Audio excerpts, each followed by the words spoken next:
Starting in, yep.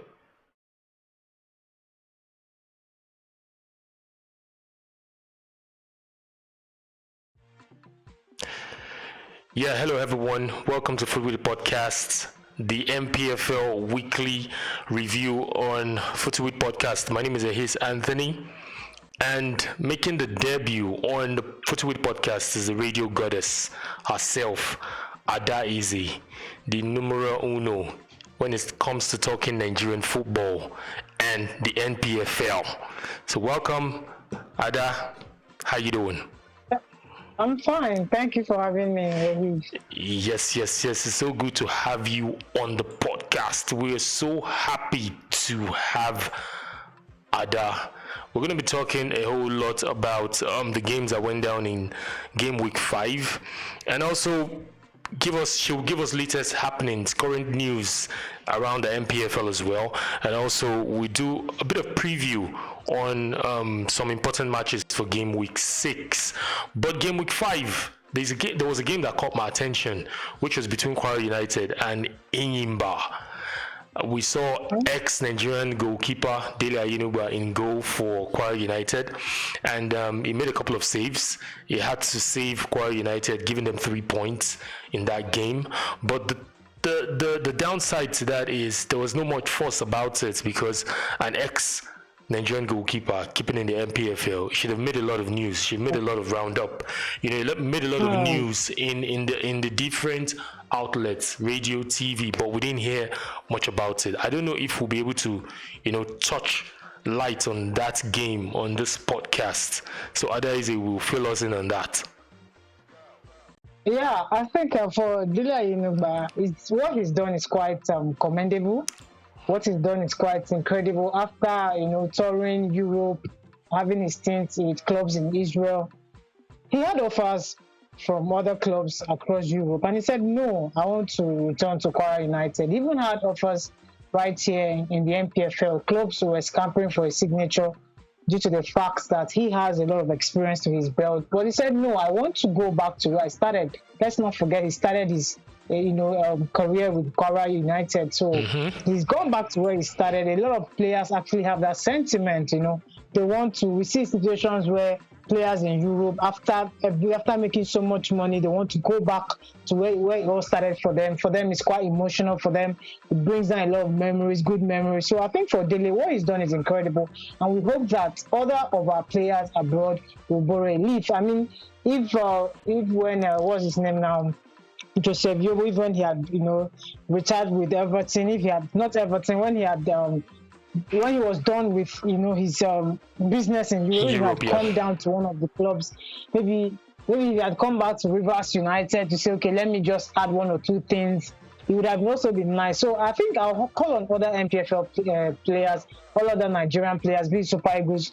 So after everything you've done in Europe, instead of you to maybe get stuck in London trying to start up a new life, why don't you just come back and have maybe sign 1 or 2 years contract with a local club, that club you fancy, that club that have always been in your heart. But for Dele, he's not hiding the fact that he loves the league and he's here to even add something spectacular, to Kwara United, for instance. So I mean, his wealth of experience will definitely spur Kwara United on going on in the rest of the fixtures they have in the NPFL.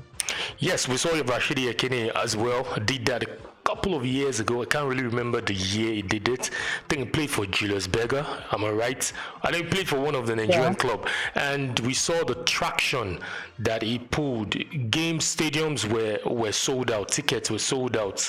The stadium was so jam-packed, and I think, yes, I'll take a cue from there. If ex-Nigerian football players can come back to the Nigerian NPFL, for me, it gives a kind of like an avenue for the NPFL to be exposed, to the entire world, not just Nigeria alone.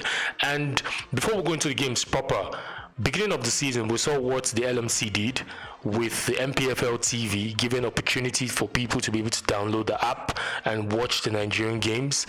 I think the offer came to an end yesterday. You have to watch games from January 1st or to 22nd January. Then from 22nd January, if you want to watch any NPFL games, you have to pay a token fee of 1,005.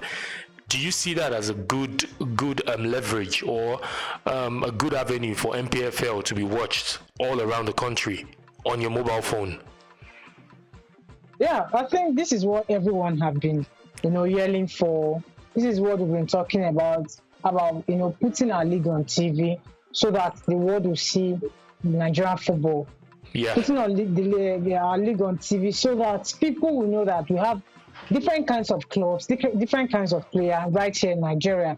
I mean, if you have a beautiful stock, if you have a beautiful goods in your kitty, and you're not displaying it for everyone to see, how would they see to buy? We need to market our league so that we'll attract the right sponsors. And I have to give them credit. It's not easy, trying to put the league on TV, trying to transport different persons, talking about from the logistics down to the commentators themselves, transporting them from one part of the country to the other. Yeah, it's not an easy stuff. I can understand. And again, the app is also another avenue for them to make money. I think it was Amaju Pinnick that came out to say that that I think the app is going to give them over about $85 million or something. In terms of revenue.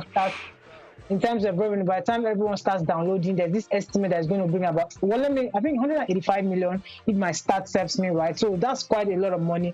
And this is a league that actually do need money. Yep, we have a situation where clubs will win the title, they don't go home with prize money. So these are the areas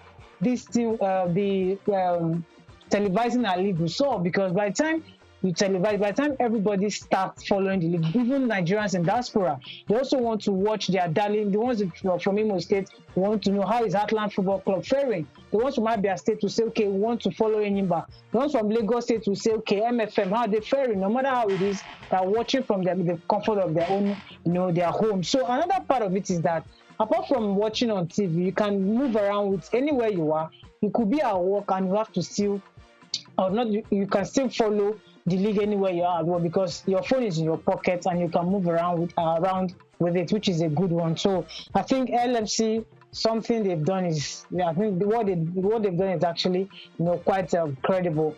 And another thing again is this, to sustain it, because it's not going to be easy. Yeah, true. Hopefully, in the next couple of months, maybe in 6 months' time, hopefully they can actually, bring in some title sponsors so that the burden of transporting, moving from one match center to the other in Nigeria. Nigeria is quite a big country. Yeah, even from Kaduna to Port Harcourt to Borno to Calabar. I mean, it's not easy. So I hope that they can get title sponsors so that the financial burden will be eased on LMC and, of course, the NFL. You said it right. And also, considering the situation that we have that has affected the whole world, which is the COVID-19 pandemic, and we know there are stipulated rules that people shouldn't be more than 50 in a particular gathering. I think with this innovation, you don't even have to go to the stadium to watch. Yes, I know going to the stadium to watch a live match adds another impetus to the game, but having for you to sit down at the back of your house, relax and watch your favorite team is not a bad idea, because I relish back in the day. I saw a picture where it was a game between Enugu Rangers and Bendel Insurance, and you could see how the stadium was jam-packed with people, fans in it. We wish the Nigerian Football League would get back to those days where there's so many people in the stadium. But straight up, we'll go into the games. Sunshine Stars won at home against Warrior Wolves 1-0. Rivers United 3-1 over Heartland. Enyimba defeated Kano Pillars 2-1. And also MFM drew 1-1 with Enugu Rangers. Nasarawa United 1-0 over Katsina United. Plateau United 3-0 over Adamawa United. Ifeanyiba 1-1 with Abia Warriors. Lobby Stars 2-1 against Aqua Starlets. Am I reading the right? Oh, apologies. I think I'm reading the. You're reading match day 4. Yeah. I'm reading. Apologies for that. But we'll come back to that. But I'd like us to touch on the Enyimba.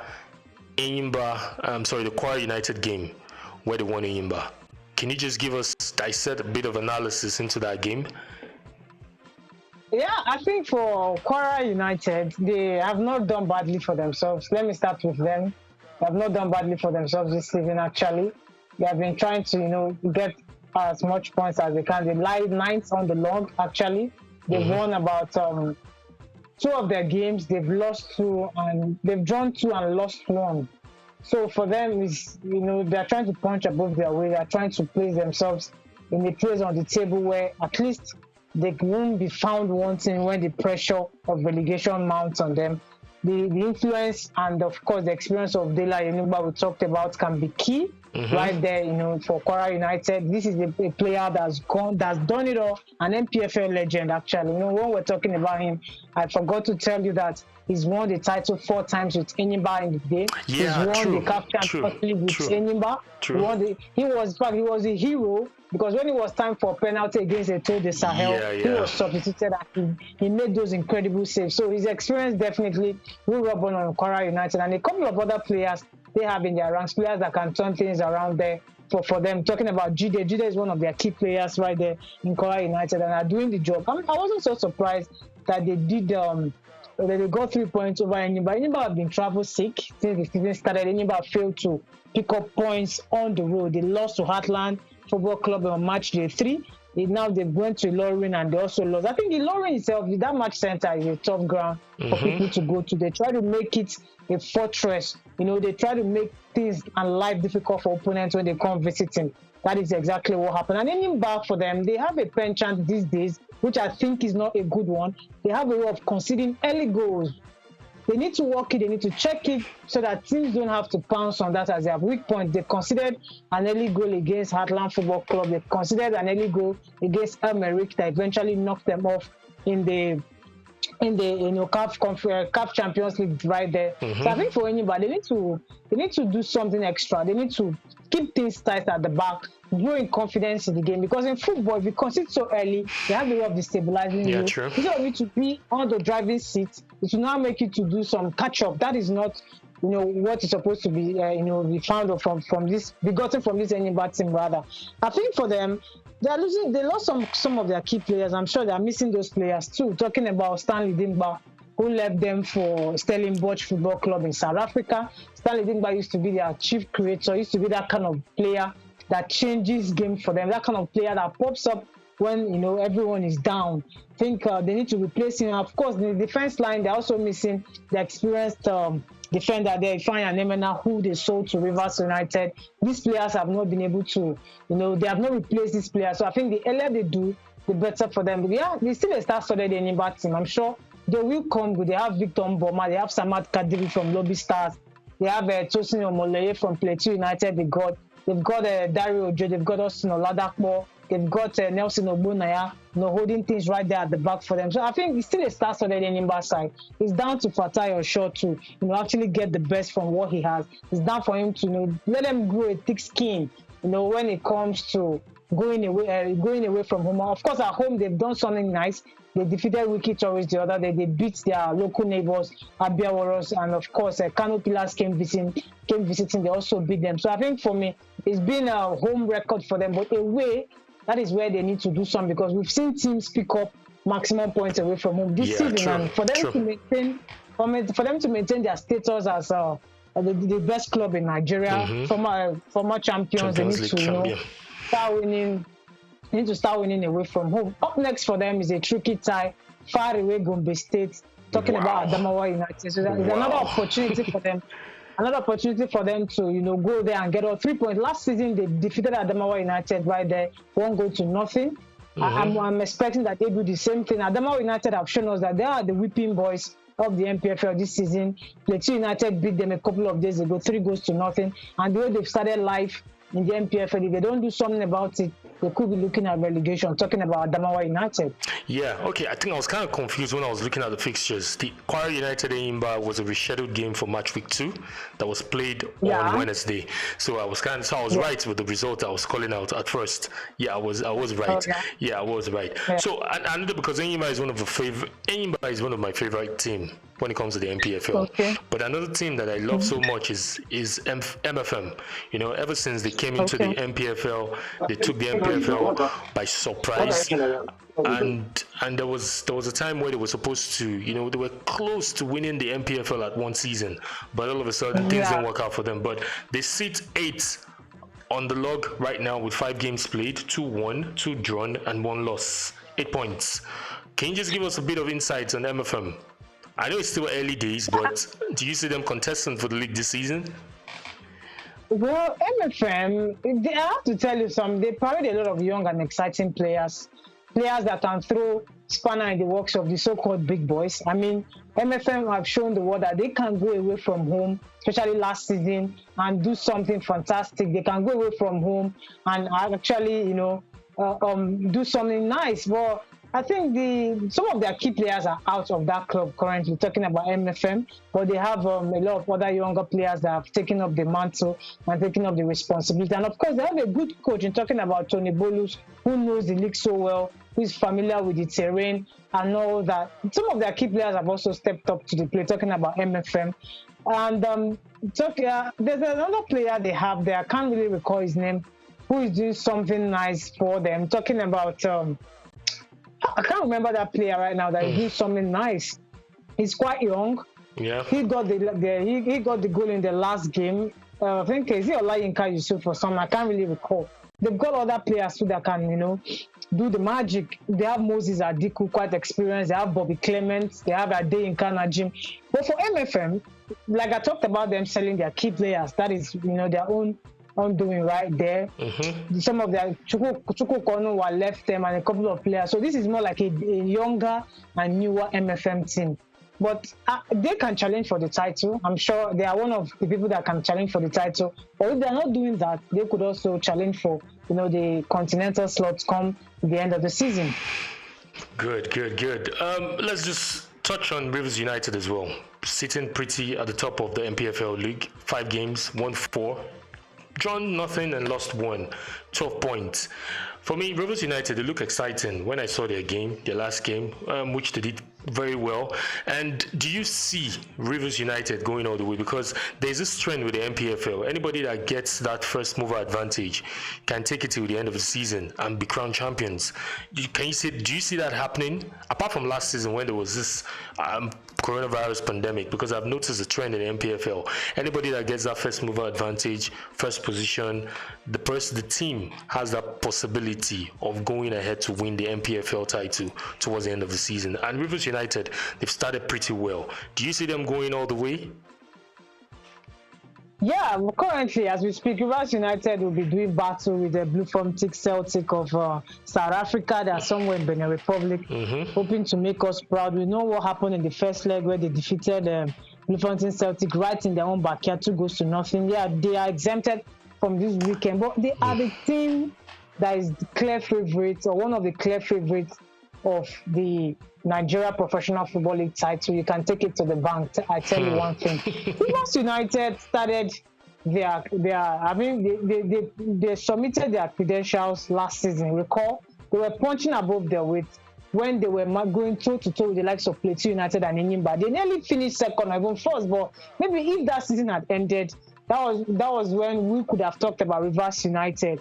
But in all of it, they had to settle for the CAF Confederations Cup, and they are doing well there. Last season, I talked about how good they are. Let me start with their coach, Stanley Eguma, as in Wenger of the NPFL. He's been there for only God knows how long he's been there. So he knows the NPFL very well. He knows how things work. He knows how to get results.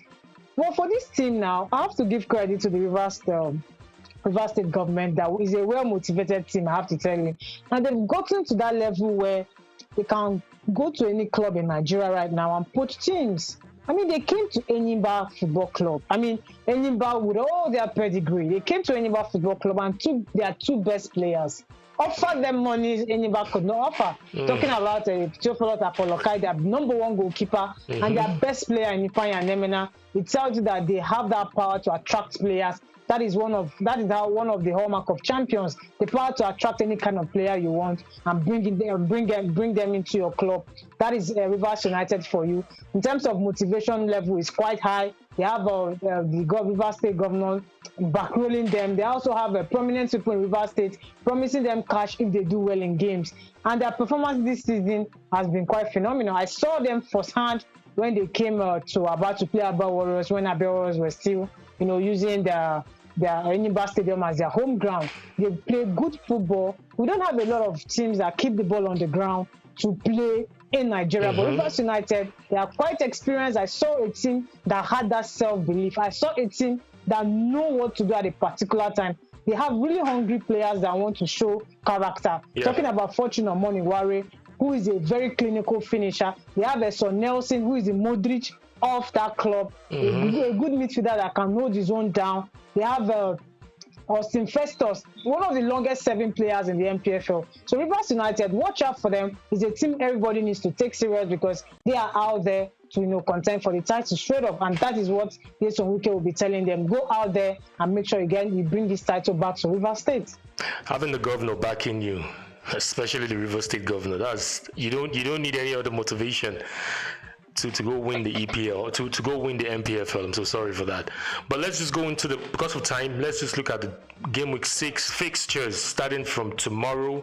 We know Rivers United, they won't be playing because of their continental engagement. So Katsina United will be playing Plateau United. Adamawa United will be playing Enyimba. Kano Pillars, like I said, Rivers United, that game will be postponed. Heartland versus Awka United. Wiki Tories versus Jigawa Golden Stars. Kwara United versus FC Fanyuba. Abia Warriors versus MFM. Rangers International versus Lobby Stars. Dakota FC versus Sunshine Stars. And Bori Wolves versus Nasarawa United. But which of the games would you like to preview? Because I know there are mouth-watering ties here. Which of the game? For me, I would like you to preview Kwara United FC Fanyuba, because that would be a good game to watch. Based on Kwara United winning Enyimba in the last game, that would be motivation for them to pick another 3 points at home. Well, I think Kwara United, like we just talked about them, they are trying to make their home ground a fortress. They are trying to make life difficult for teams to come. I think for FC Fanyuba, they're another side that have a lot of young players. I don't really see them getting so busy in the summer, the off-season, when it comes to buying players from other clubs. What they do basically is to develop players from grassroots and they bring them on board. They used to have one of their leaders, Ike Nakupa. Ike Nakupa has since left them, is doing his business now with Heartland Football Club. So I think for FC Fanyuba, it's going to be a difficult, one away from home. They need to do something extra. They need to, dig deep to get the result against Kwara United that will be basking in the euphoria that they defeated Enyimba. So I think for me, it's looking like Kwara United will take the day right there in Ilorin. Ilorin is a very tough, place. I'm talking about the players, now talking about FC Fanyuba players. They would have traveled distances. They would have probably, maybe jet lag will come into play. But it's not going to be a walkover for Kwara. Kwara also, we need to watch it because FC Fanyuba, like I talked about, they have their strengths in young players that can run them rag and try to get something from the game. Would you call this a tie between neighbors, Heartland FC versus Awka United? And I see that to be another tasty affair between both. Yeah, it's really a tasty affair. Heartland Football Club, I mean, their problem off the pitch is well documented. They've had this series of administrative issues. The governor tried to dissolve their board. The board said, no, we can't be dissolved. I mean, players have been owed salary. They've been begging out. In fact, Fidelity Electrical has not really been in the dugout for a couple of games for them now due to issues of trying to sort out salaries. We hope that he will be in charge today against Aqua United. But for Heartland Football Club, that they started the season quite poorly. But I think that win against Enyimba gave them some sort of belief right there. They even defeated Rivers United 3-1. Was it Rivers United that defeated them?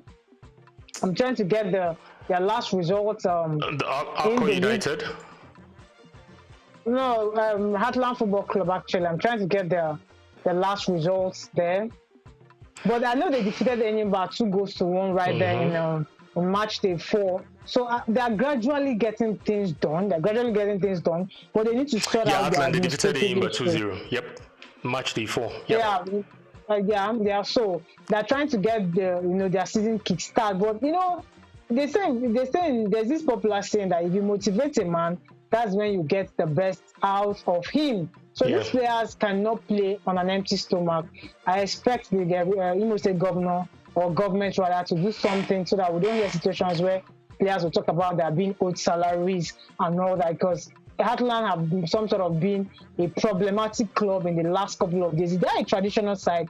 A lot of Nigerians are Imolites. They follow Heartland. I think they've won the title about 4 or 5 times in their history. So I think they actually lost to Rivers United 3-1 right there at the Amasiamaka Stadium. So for them, it's another chance for them to get all 3 points against visiting Akwa United. Akwa United themselves, they try to get points away from home this season. They've tried to be good travelers. Kennedy Bobo doing something good with this Akwa United. Another club that is well funded by the government, talking about Akwa Ibom State government. Some of their players there are well paid. Talking about Ndifrek Effiong, who is their linchpin there, a clinical player, a utility player. He can play in any position as a defender, as a midfielder, of course, as a striker. He's right there. He will give you everything you want. They also have Mfonudo, who used to be the former NPFL, highest goal scorer, who has his stint with the US, but his contract ended and he's back. Yeah, he's back here in the country. These days he starts on the bench. They have Olisanda, a couple of experienced players, that can, give Heartland Football Club some headache today. So it's evenly poised for these two sides. It's about who wants it more. It's about who starts scoring early. It's about who defends very well. I think I expect Heartland Football Club to do one over Akwa United. Okay, we expect to see good results in this week. Game week 6 fixtures. For me, I'm all out looking for away wins because I'm always very proud when I see teams going to somebody's backyard and taking all the 3 points, because NPFL, we know, has been tagged with teams at home always winning, but we just hope. For me, I like to look out for away teams picking up the 3 points, and we know it's going to be a very interesting weekend, and we hope to see football at the very best. We'd like to thank you, Adaize, the radio goddess, making your debut on the AFROTIVITY podcast, and we hope to have more of you. Thank you so much. And also to our listeners out there, AFROTIVITY podcast, we're on social media platform, on Twitter, Instagram, and also on YouTube. You can tend to listen to this podcast on our platforms, Anchor, Google Podcast, and Apple Podcast as well. Thank you very much, and have a blessed week ahead.